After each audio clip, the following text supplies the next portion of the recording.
Hi everyone. I am delighted to join you for office time with me.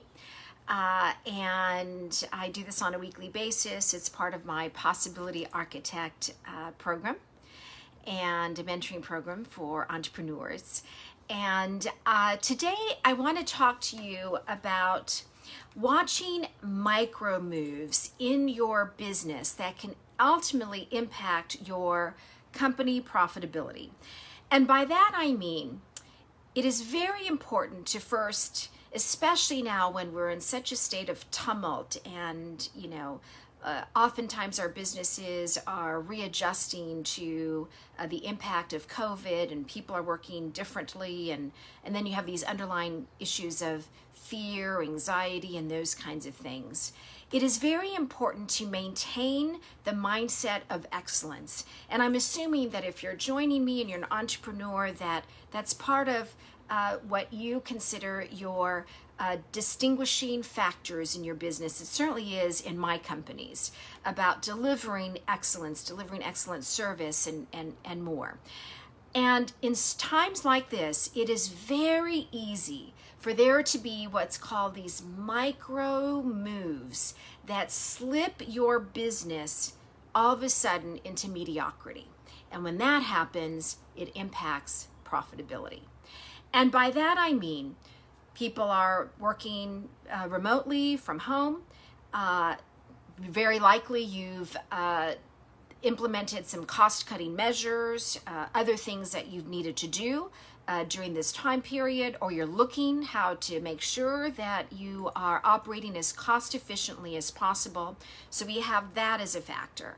Then we have the factor of your team members feeling potentially anxious, uncomfortable, down, perhaps even some depression, right? We're isolating, we're not seeing our friends, and the majority of our family members are just simply our immediate family members. So you throw in just psychologically the impact of what's happening. And then you have people working remotely right now. So potentially you've changed the way you're working and you've changed the way you're interacting with each other. This is a perfect environment, actually a risky environment, for there to be what's called micro moves that slip your business into mediocrity. And by that I mean, it is easy to start thinking about shortcuts.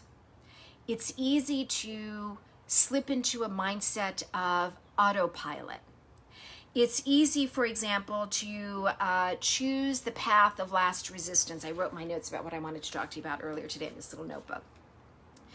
And often in these circumstances, particular now when there's all these different things that are factors in and impacting culture, how you think about your business, your team, etc., it could cause people to feel like they're choosing the path of least resistance.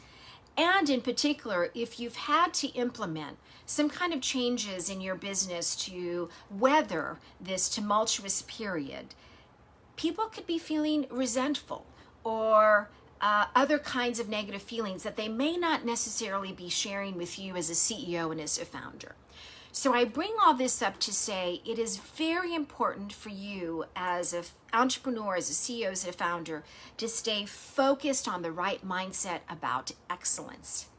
And so you have to be cognizant of watching for these micro moves. Oh, we used to do it that way, but since we're all working from home, we'll do it this way. And that's good enough. This mindset of it's good enough, or this mindset that there's an acceptance or an allowance for things to be less than excellent or less than they were before. And you may not even be realizing that it's going on amongst your teams. And it's really important because here's what happens. These little micro moves all add up, and eventually one day you're going to look back and go, the risk is you're going to look back and go, oh my gosh, we used to, show up really well and be excellent. Our customers and our clients value the excellent service or how we showed up for them. But all of a sudden, we're not that company.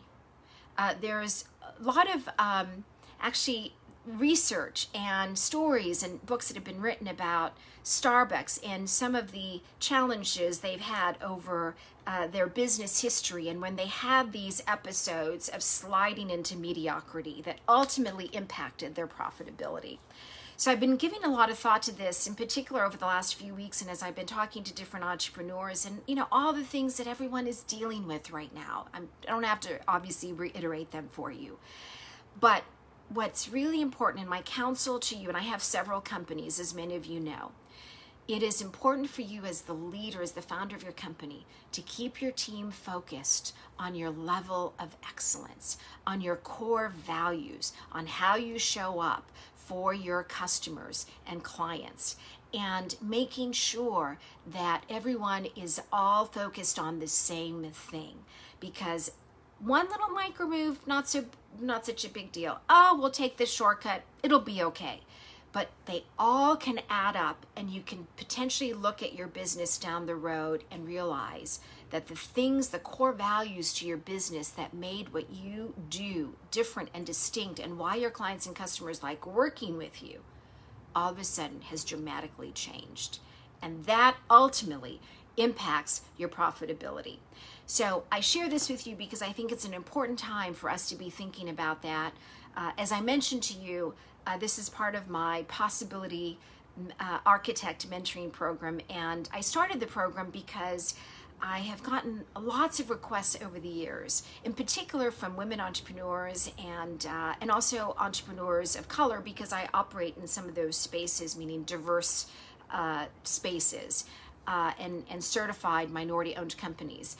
I've been asked to mentor them, and I decided that by developing my Possibility Architect mentoring program, that is the way that I can actually say yes. Because I do have businesses that I operate and run and grow and teams that I manage. So if you like some of these office times with me that I do on a weekly basis, feel free to check it out at possibilityarchitect.com. And of course, leave any questions that you have in the comments, and I will be happy to address them at an upcoming office time with me. I wish you a restful and relaxing next few days, and most important, I wish for you continued success through this difficult time.